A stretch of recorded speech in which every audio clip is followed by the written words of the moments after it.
Ertugrul गाजी की 21वीं episode में हम अपने तमाम देखने और सुनने वालों को खुशामदीद कहते हैं। 20वीं एपिसोड में आपने देखा कि अर्तुगरुल और उसके साथी बड़ी बहादुरी के साथ शहाबुद्दीन को अमीर हल्ब और नासिर की कैद से ऐन उस वक्त आजाद करवा कर ले जाते हैं जब शहाबुद्दीन को गद्दारी के जुर्म में सर कलम करने के लिए शहर के चौराहे पर लाया जाता है।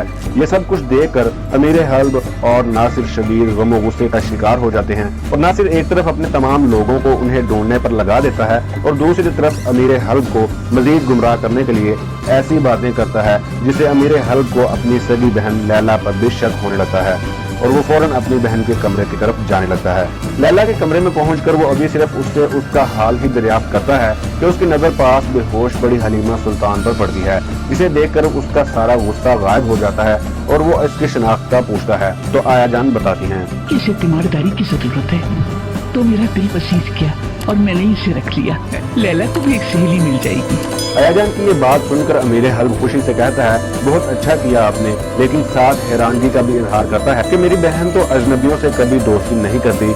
उधर आरफीन किले में दाखिल होने के लिए रास्ते तलाश कर रहा होता है और उसी सिलसिले में अपने एक दोस्त से जा मिलता है जो हकीकतन मुसलमान होता है लेकिन ईसाई पादरी बनकर सलीबियों की किसी इबादतगाह में अपने खुफिया फराइज को अंजाम दे रहा होता है।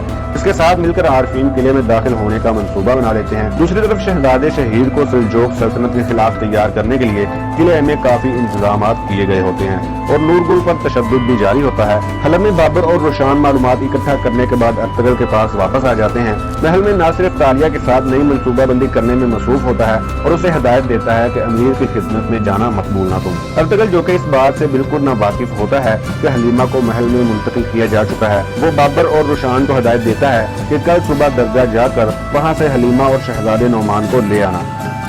महल में तालिया अमीर की खिदमत में हाजिरी देती है तो अमीर हल्ब पहल तो उस पर तवज्जो नहीं देता और अपने लिखे अशार को पढ़ने में मसरूफ रहता है और फिर अचानक वो अशार तालिया को सुनाने लगता है। हलब की सरहद पर पड़ा काई कबीला किसी छत की तलाश में होता है तो उन्हें करीब ही एक कारवां सराय का इल्म होता है। शाह सुलेमान अपने काफिले को लेकर उस कारवां सराय की तरफ चल देता है। नासिर हलब में बेस बदल कर छुपे तीतुश से मिलने जाता है तो तीतुश उसे खूब सुनाता है कि कैसे अर्तुगरुल उसके हाथों से शहाबुद्दीन को बचाकर ले गया और साथ ही उस्ताद आजम का भेजा हुआ खत उसे देता है और नासिर अपने अगले काम के लिए बड़ा खुश होता है और अर्तुगरुल सारी रात ये सोचकर गुजार देता है कि शहाबुद्दीन की बेगुनाही को कैसे साबित किया जाए।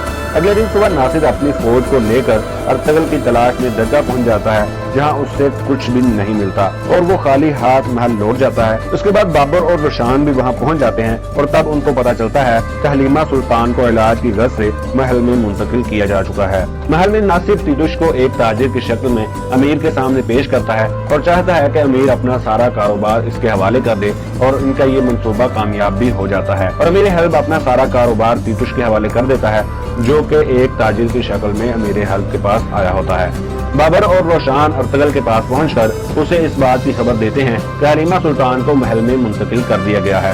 ये सुनकर अर्तुगरुल और भी परेशान हो जाता है। दूसरी तरफ हलीमा के वालिद भी महल में हलीमा से मिलने जाते हैं तो अमीर से उनकी मुलाकात हो जाती है और वो उनको भी महल में रुकने का कहता है। तालिया वहाँ छुप कर खड़ी उनकी सारी बातें सुन रही होती है और वहाँ आरिफीन भी बेस बदल कर सलीबी किले में दाखिल होने में कामयाब हो जाता है। तो दोस्तों आज की ये वीडियो आपको कैसी लगी? वीडियो पसंद आने की सूरत में इसको लाइक करने के साथ साथ व्हाट्सएप, फेसबुक और ट्विटर वगैरह पर अपने दोस्तों के साथ शेयर कीजिएगा और चैनल को सब्सक्राइब करना मत भूलिएगा। तो हमारी अगली वीडियो आने तक अपना और अपने प्यारों का ढेर सारा ख्याल रखिएगा और कमेंट सेक्शन में अपनी कीमती राय का इजहार जरूर कीजिएगा।